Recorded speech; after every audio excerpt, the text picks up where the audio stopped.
Hatiku luluh lantak, sakit rasanya dada ini. Aku melihat dengan mata kepalaku sendiri istriku di sana. Meliaku, part 1. Dari tadi siang dia uring-uringan melulu, entah moodnya yang sedang buruk atau dia mendengar lagi omongan yang bikin hatinya sensitif. Melia istriku akhir-akhir ini memang terlihat tak bahagia.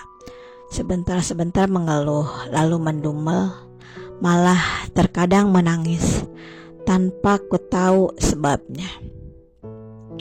Pernah aku tanya mengapa, hanya gelengan kepala yang aku terima. Ya sudah, itu tandanya privasinya tak mau ku ganggu. Aku perhatikan Gio anakku yang sedang terlelap. Ku elus pipinya penuh sayang. Ada apa dengan mamamu sayang? Tanyaku sambil menatapnya sedih. Kesibukanku membetulkan aransemen lagu baru membuatku tak bisa selalu memperhatikan istriku. Sudah seminggu ini aku selalu pulang malam, berangkat di saat mereka berdua masih terlelap, dan pulang setelah malam menjadi larut. Maafkan ayahmu ini anakku, bisikku di telinga Gio, buah hatiku. Melia masuk ke dalam kamar dan langsung merebahkan diri di sampingku. Dia peluk aku. Kurasakan pipinya menempel di punggungku. Bang, kita pindah ke kontrakan yuk. Ajakannya yang tiba-tiba membuatku terkejut. Ada apa? Kamu gak betah di sini, sayang? Tanyaku menatapnya penuh cinta. Bukan gak betah, Bang. Aku ingin mandiri, bisa masak dan mengurus Gio sendiri. Jawabnya sambil tersenyum padaku. Mau ya bang? Rajuknya manja. Kuusap rambutnya perlahan, ku tatap matanya lekat. Ada pengharapan di sana. Nanti ya sayang, jika abang dapat uang, doakan lagu abang ini disukai Pak Wisnu, jadi abang bisa rekaman. Bujukku hati-hati. Menunggu abang punya uang itu kapan? Masih lama kan? Pakai uangku saja dulu bang. Tabungan hasil aku kerja dulu masih ada. Mungkin cukup untuk bayar kontrakan kita 6 bulan ke depan. Rayunya lagi padaku.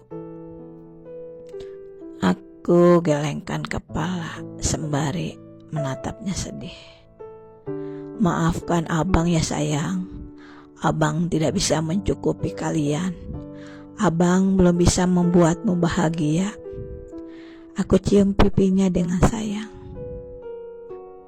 Melia menangis di pelukanku. Ada rasa pedih di hatiku mendengar isak tangisnya. Namun apa dayaku, aku belum bisa mengajaknya pergi dari rumah ini. Dari awal menikah 5 tahun lalu, kami memang tinggal di sini, di rumah nenekku, bersama orang tuaku dan kakak perempuanku.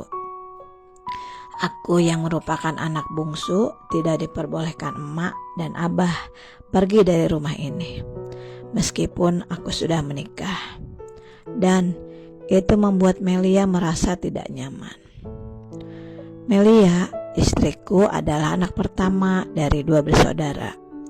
Adik lelaki satu-satunya seorang guru. Dia mendapat tugas dinas di Cilegon dan tinggal di sana. Jadi kedua orang tuanya menemani adiknya di sana. Rumah mereka dijual untuk membeli rumah yang ditempati mereka sekarang. Oleh karena itu, Melia tak mau harus tinggal denganku di rumah kecil ini setelah kami menikah. Abah dan emak teramat menyayangi Melia serta si kecil Gio. Itu yang membuat Melia senang dengan semua keluargaku dan berusaha keras betah tinggal di sini. Namun kakak perempuanku entah kenapa selalu membuat masalah. Dari awal kami menikah seperti kurang suka pada Melia. Selalu ada saja omongan miringnya tentang istriku. Dan dia selalu membuat gara-gara dengan istriku. Membuatku terkadang ingin memarahinya. Satu waktu, Melia mendapat panggilan untuk kembali bekerja di tempat bekerja dulu sebelum menikah denganku. Aku tak merasa keberatan asal dia mau mencari pengasuh untuk Gio anak kami. Ibuku kurang setuju karena beliau pikir Gio masih membutuhkan ASI dan perhatian yang cukup dari ibunya. Ini dilema buat aku. Aku ajak bicara keluargaku dan membujuk mereka untuk menyetujui keputusan kami. Akhirnya keluargaku setuju mengingat kondisi keuanganku yang tidak stabil. Syaratnya asal Gio tidak terabaikan. Jadilah Melia bekerja kembali demi kelangsungan perekonomian keluarga kecil kami. Dan tak terasa anak kami Gio sudah berumur 3 tahun kini. Rumah tanggaku dalam keadaan rukun dan bahagia. Cinta kami semakin kuat.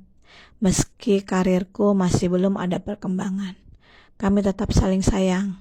Dan Gio pun tumbuh menjadi anak yang sehat dan ceria.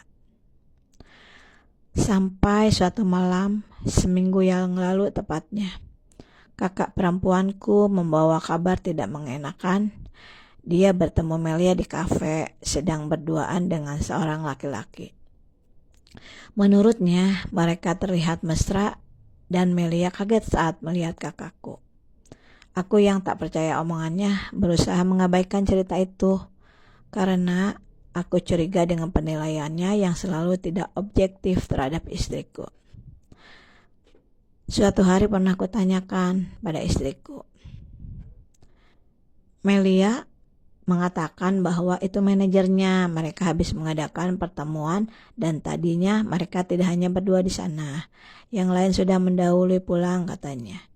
Melia yang senang menyanyi memilih pulang belakangan setelah giliran dia menyanyi nanti. Aku lebih memilih percaya pada Melia istriku daripada percaya kakakku. Sebab kakakku yang satu itu kalau berbicara senang melebih-lebihkan, utamanya yang berhubungan dengan Melia istriku.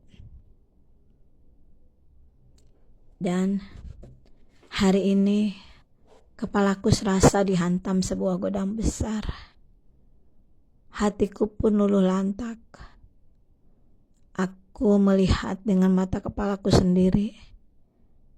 Melia istriku, belahan jiwaku, keluar dari Villa Nusa Dua Bali di Pantai Anyer. Dia keluar pintu menuju sebuah mobil sambil tertawa bahagia. Badanku terasa lemas. Pandanganku nanar. Salahkah penglihatanku?